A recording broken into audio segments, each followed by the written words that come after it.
Assalamualaikum warahmatullahi wabarakatuh.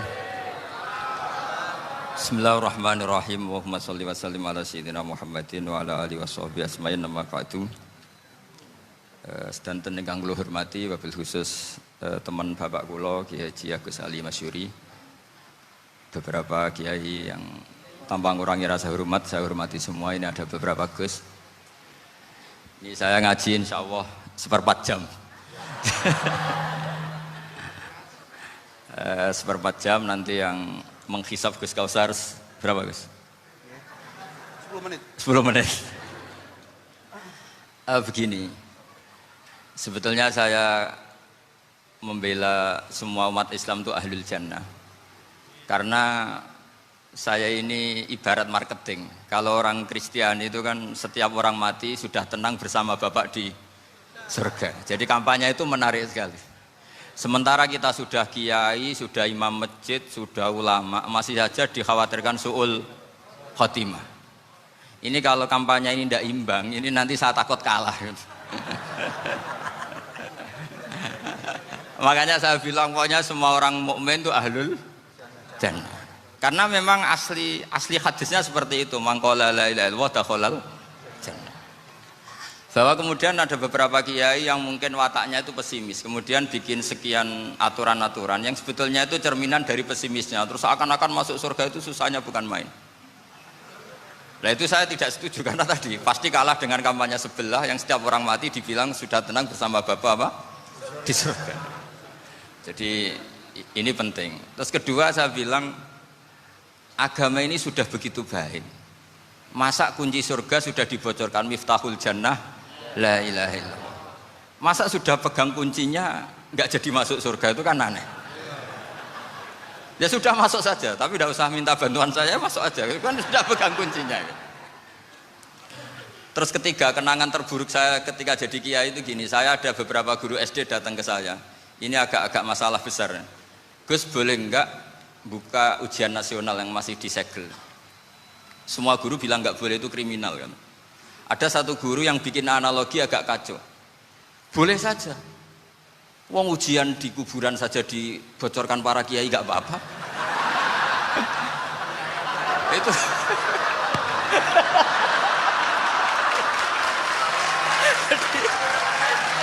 Tapi ini kriminal ya. Perhatian kepada kiai, nggak boleh memukul pemateri.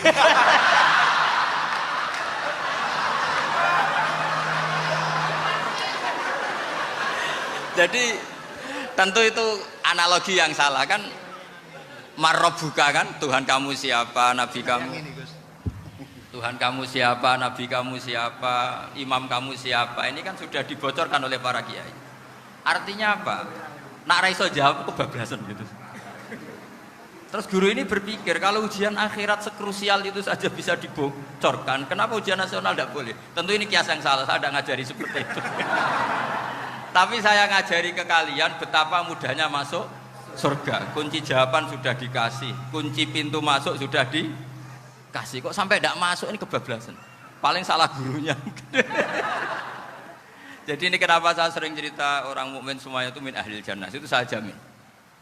Sama tidak usah takut su'ul khotimah, tidak usah takut berlebihan seperti itu. Karena setahu saya, setidaknya saya mewakili ulama zaman ini. Rata-rata guru kita ini bermadzhab Syadzili dalam berkeyakinan berpikir tentang Allah.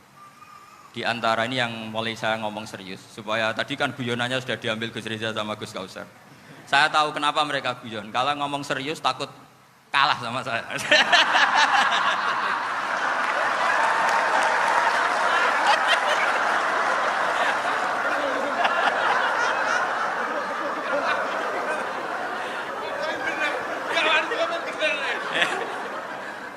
Karena saya ini sudah terkenal pemikir serius, jadi artinya itu satu kepintaran mengalihkan, ya, oh ya, sudah itu satu kecerdasan. Tidak hanya ngalim tapi butuh cerdas. Jadi itu bukti beliau ini cerdas itu. Saya berpikir begini, ini madzhab Syadzili, kita semua tentu Syadzili karena kita semua ngaji kitab hikam. Kita tahu kitab hikam itu muridnya Abul Abbas Al-Mursi, Abul Abbas Al-Mursi muridnya Syekh Abil Hasan apa? Asy-Syadzili. Saya masih ingat betul makalah itu dan saya ulang-ulang setiap saya ngajar di sarang saya ajarkan itu. Kilali kata Abdul Hasan As-Sadili, saya pernah dapat hatif, dapat semacam ilham. Apa makna min syarril waswasil khannas?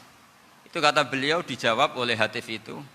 Hatif itu nggak perlu diterjemah tadi ada karena tadi diajarin itu. Apa yang dihidupkan itu nggak perlu dijelaskan. kata hatif tadi, waswasun yadkhulu bainaka wa baina habibika. Yunsika altofahu alhasanah wa yudzakiruka af'alaka asai'ah wa yukassiru indaka dzatas shimal wa yuqallilu indaka dzatal yamin liya'dila bika an husni dzanni billah ila su'i dzanni billah. Jadi yang dikatakan waswas adalah kamu digiring untuk hanya ingat sisi-sisi kamu yang negatif, dilupakan bahwa Anda punya sisi-sisi yang positif. Misalnya seperti ini, mungkin secara fikih tadi banser-banser tegas, wah ini masalah lelaki perempuan dipisahkan gini-gini. Tapi kenapa Gus Ali bilang ya sudah gini gak apa-apa. Sebetulnya ada rukhsah itu karena ini di depan umum. Yang paling pantangan Nabi itu layak luwana rojulun bimroatin. Ini ada yang menjaminnya gitu. Malah khawatir saya di sini dipisah tapi setelah berduaan nggak bisa. Jadi toleransinya karena ini di depan umum itu masih ada toleransinya. Layak luwana rojulun bimroatin. Begitu juga ketika kita dosa, misalnya kita dosa, orang Islam setiap dosa itu pasti ingat salahnya, kemudian istighfar. Dan ketika satu kebaikan dibandingkan keburukan, itu kata semua ulama, karena sayyi'ah itu bernilai 1, kebaikan bernilai apa? 10. Itu masih surplus berapa? 9. Jadi itu cara berpikir Abdul Hasan As-Sadili. Kenapa kamu harus berpikir positif tentang Tuhan? Sekali berpikir tentang negatif, itu bahaya betul. Misalnya begini, kamu berpikir, tak rewangi, jadi kiai, sujud, rukuk, ternyata aku tetap lebu neraka, gunanya apa? Itu menurut saya kan nggak punya akal. Sujud itu satu kelaziman menghamba kepada Allah. Normalnya seorang hamba itu ya sujud. Kemudian gara-gara kamu ingin masuk surga, terus logika kamu dibalik, gunanya apa saya sujud? Ternyata saya masuk neraka. Itu pertanyaan yang benar-benar bodoh dan itu menjadikan Allah benci. Logikanya dibalik begini. Ini saya ngomong serius karena ini bentuk kemenangan saya ini bentuk kemenangan saya. Saya berkali-kali ngomong di kota pelajar di Jogja karena banyak pengujinya juga. Bukan sekedar pendamping tapi penguji. Banyak yang profesor, bukan sekedar dokter, banyak yang profesor. Jadi biar ini dok. Begini, saya pernah ditanya sama seorang dosen, Gus, saya ini ngaji hadis banyak, tapi ada yang saya tidak paham, yaitu mangkola la ilaha illallah dakhalal jannah, ada kalimat wa in zana wa in saroko. Meskipun pernah zina, pernah maling. Ini kan seakan-akan mentoleransi perzinaan dan pemalingan. Terus saya bilang, oh makna hadis itu seperti ini. Jadi kebenaran absolut, kebenaran yang mutlak itu tidak akan terganggu oleh status perilaku seseorang. Saya berkali-kali memberi contoh. Orang yang ditangkap KPK akan bilang 1 tambah 1 2. KPK-nya juga bilang 2. Rivalitas dalam politik, Pak Prabowo ya bilang 2, Pak Jokowi juga bilang 2. Orang yang zaniyah, yang lonte pun akan bilang 2. Muftinya juga bilang 2. Ketua MUI-nya juga bilang 2. Artinya gini, kebenaran yang absolut adalah kebenaran yang siapapun akan meyakini seperti itu. Seperti 1 ditambah 1, 2. Kamu punya musuh bilang 2. Kalau ibu-ibu ini punya maru ya marunya bilang 2 tadi tambah mama. Enggak tahu saya terjemahnya apa tadi. Nah, kebenaran yang absolut itu kebenaran yang siapapun pasti mengakui. Dan uniknya begini, saya pernah ngaji acara himmah, acara pondok sarang di Demak. Kalau kamu bilang 1 ditambah 1 menjadi 2, untuk mengatakan 2 itu kamu butuh hadiah enggak? Mereka semua jawab enggak. Kita semua enjoy saja mengatakan tembok itu putih. Kenapa? Karena memang putih. Kita mengatakan 1 tambah 1 2 karena memang kita tanpa presentasi dapat hadiah, dapat penghormatan. Kenapa untuk mengatakan Allah itu Tuhan kita butuh surga? Memangnya kalau tidak ada surga Allah tidak jadi Tuhan? Ini problem orang soleh-soleh yang terlalu pesimis. Makanya nanti orang-orang soleh itu masuk surganya berat. Tapi kalau orang alim lebih gampang kira-kira seperti itu. Iya, karena kan imannya lebih bagus. Dalam hadis qudsi, Allah ini yang dibuli orang-orang soleh. Laulam akhluk jannatan wala naron alam akun ahlan an uto'ah. Dalam hadis qudsi itu. Kalau saja saya tidak menciptakan surga dan neraka, apa saya tidak jadi Tuhan yang perlu ditaati? Apa kalau kamu tidak saya kasih uang 1 juta terus bilang 1 tambah 1 11? Enggak kan? Tetap bilang berapa? 2. Kalau kebenaran absolut yang 1 tambah 1 kamu bilang 2 meskipun tanpa mendapat hadiah. Kenapa untuk bilang Allah Tuhan kamu butuh hadiah surga? Itu kan serah ikhlas belas. Makanya saya terus mengajarkan ikhlas. Ikhlas itu bisa dilatih dengan akal, dengan pikiran, bil ilmi lah. Harus dilatih. Nah di sini ini momen atau makna yang mestinya harus difahami wa inzana bahwa kalimat ini sah meskipun dilafatkan seorang yang pernah zina. Sama seperti 1 tambah 1 2 sah, diucapkan siapa saja sah. Dan siapapun akan mengucapkan itu secara ikhlas. Ini penting saya utarakan. Sehingga setelah ada firqah-firqah takfiri yang mengatakan orang megang keris itu syirik, ke kuburan syirik, ini syirik. Itu salah besar.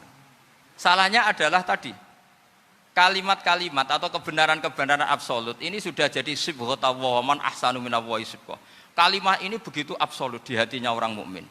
Sehingga ketika terganggu oleh hal-hal yang adat istiadat kayak pegang keris, kayak apa, ini tidak mengganggu. Tetap kualitas iman ini di atas keyakinan adat membawa apa keris. Kalau orang membawa keris menjadi syirik karena percaya sama makhluk. Orang misalnya kejawen kalau nggak bawa keris nggak nyaman. Orang kota itu kalau nggak bawa ATM juga nggak nyaman. Itu tidak dihukumi syirik. Kamu pergi lupa bawa HP nyaman enggak? Enggak, kenapa enggak dihukumi syirik?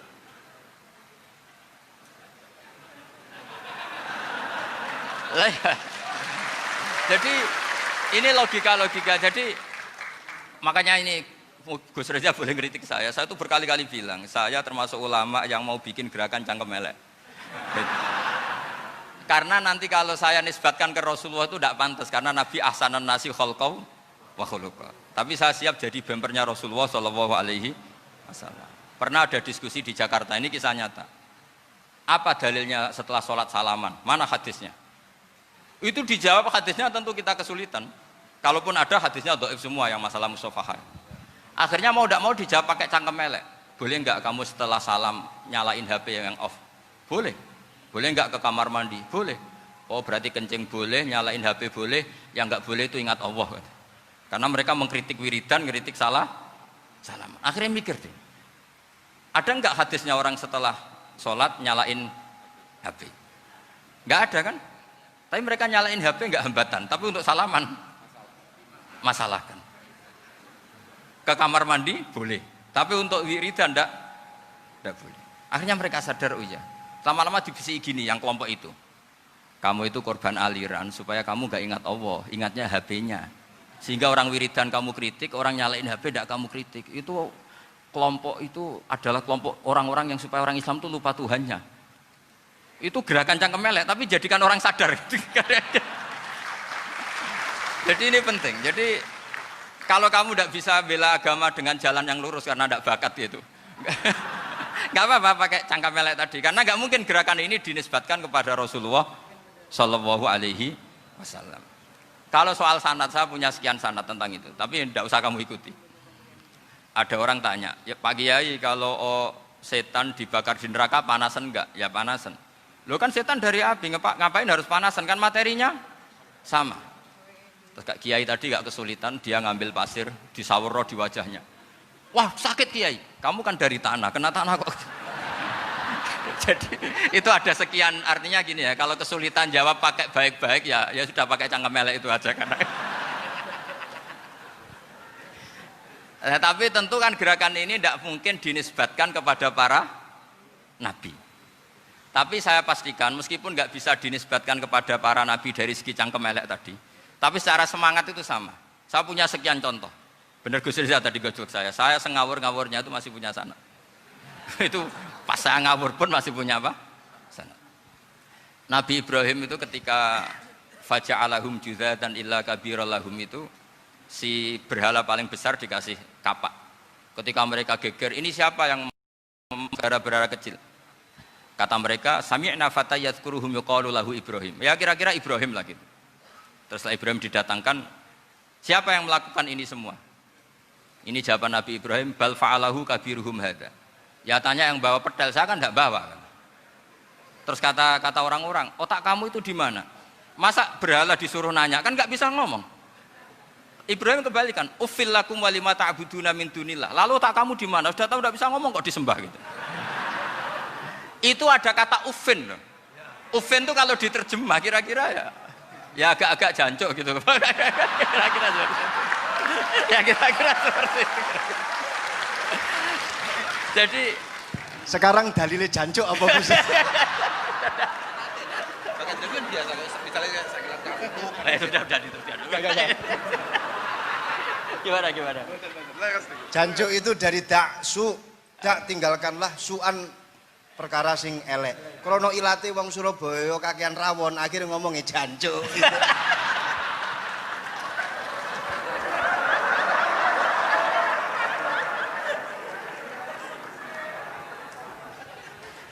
Jadi mulai dulu melawan kebatilan itu harus pakai logika yang vulgar.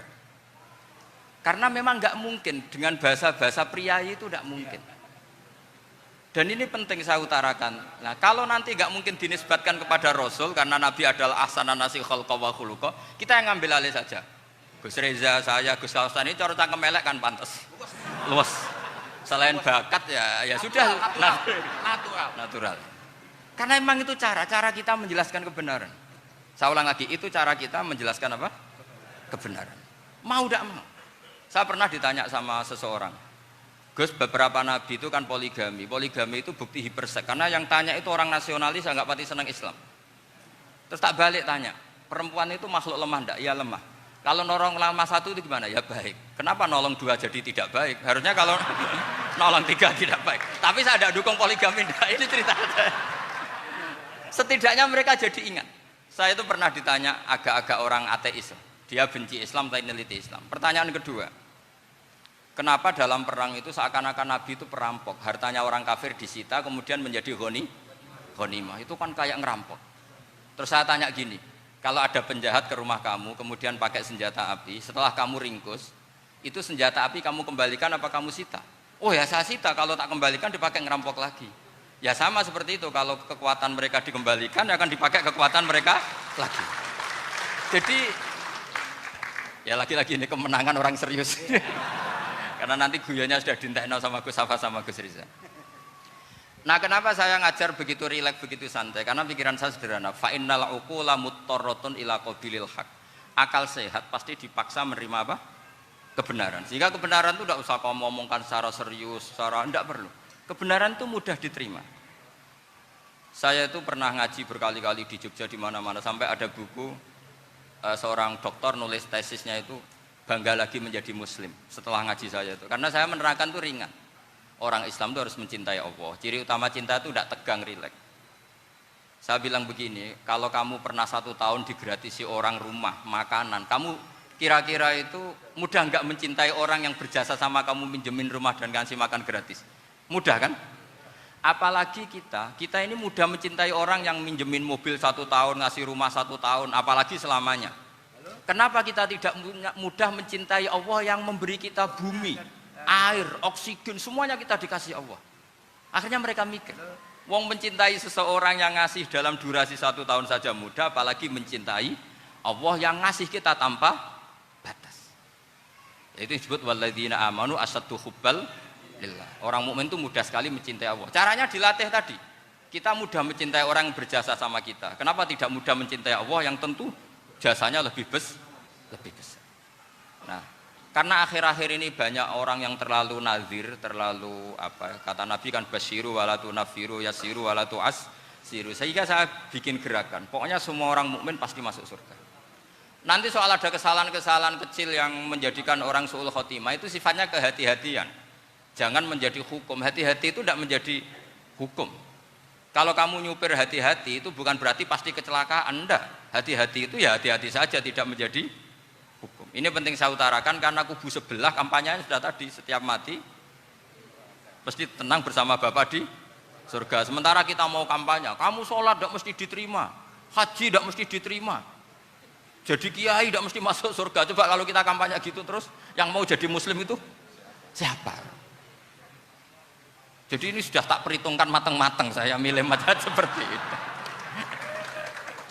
Ya ini saya pikir sudah, ini pembandingnya supaya punya waktu. Saya suka sekali. Nah ini yang sesi terakhir ya, sesi terakhir. Saya akan cerita fikih karena Nyun memang sewu Gus, ada iklan sebentar dari ibu-ibu, pentolan mic kurang dekat ke mulutnya Gus Baha. Sehingga suaranya tidak terdengar sampai ke belakang. Oh, gitu, pentolannya didekatkan Gus Oh, ke mulut. ini kalau ngomong konotasinya itu mesti nyerempet. Sudah apa ya? Sudah ahlinya di situ.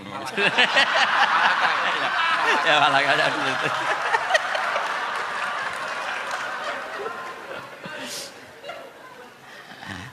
Dalam sesi terakhir saya cerita pentingnya pembanding. Imam Rafi'i itu yang ngarang kitab Muharrar.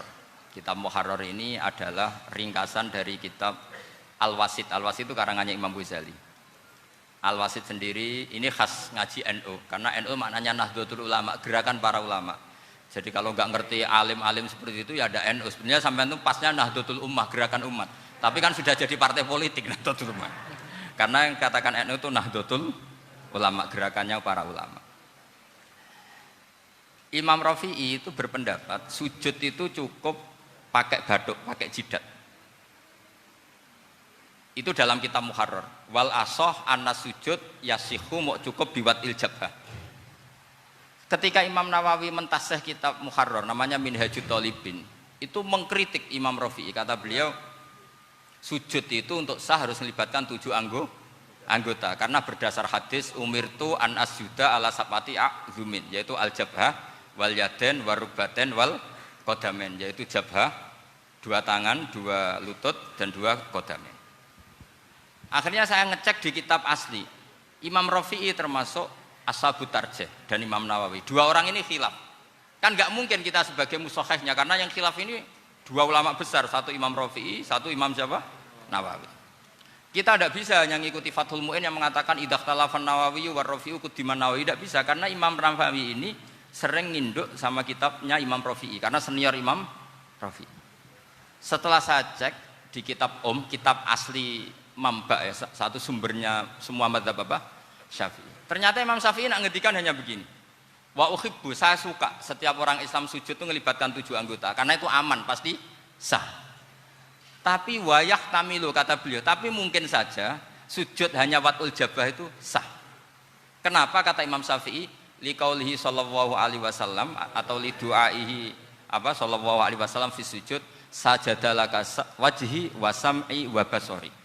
Nabi ketika sujud itu hanya berdoa, ya Allah sujud kepada engkau wajhi wa sam'i wa basori. Nabi tidak menyebut wayadi wa rukbati wa qadam. Sehingga saya berkali-kali bener kata Gus, saya ini pembela umat sing sujudnya 7 anggota ya tak lem, pantes dadi Rais Suriah. Itu. Yang sujudnya bathuk tok ya tetap sah ngikuti mazhabnya Imam Rafi'i. Meskipun itu tidak saya anjurkan. Tentu tidak saya anjurkan. Alasannya Imam Syafi'i tadi, Rasulullah pernah berdoa dengan kata-kata sajadalaka wajhi, bukan diteruskan wayadi warubati wakodha.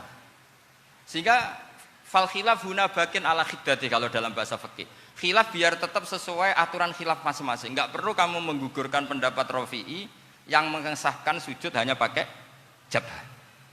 Ini penting karena tadi seperti saya katakan, yang sujud anggota itu ya masuk swarga mergo pintere, sing nganggo bathuk tok yang mlebu swarga mergo gobloke tadi, karena aksaru ahlil jannah al-bulhu. Nah, ini mazhab saya. Jadi saya itu ingin umat Islam itu baik-baik saja. Ya. Karena tidak mungkin lah kita tidak bela Islam di zaman akhir, tidak mungkin kan tadi kubu sebelah kampanyenya sudah seperti itu. Kalau kita ngomong ikhtiyat, kiai ra mesti mlebu swarga, sing salat ngethuk ra mesti husnul khotimah. Wah kan jadi repot. Saya ini pengagum teori ikhlas. Dilatih bil ilmi, saya ulang lagi, dilatih bil ilmi. Saya ini malu. Malunya tadi, saya mengatakan 1 tambah 1 2, itu meskipun tidak ada yang memberi hadiah tetap saya katakan 2. Saya mengatakan air itu dingin, tidak ada yang ngasih hadiah, saya akan bilang kalau air itu dingin. Kalau api itu panas. Untuk hakikat-hakikat seperti itu saja saya jujur tanpa ingin imbalan. Tapi ketika hakikat mengenai Allah kok saya minta imbalan surga dan neraka, ini apa-apaan? Kira-kira gitulah, Rois Suriah macam apa gitu.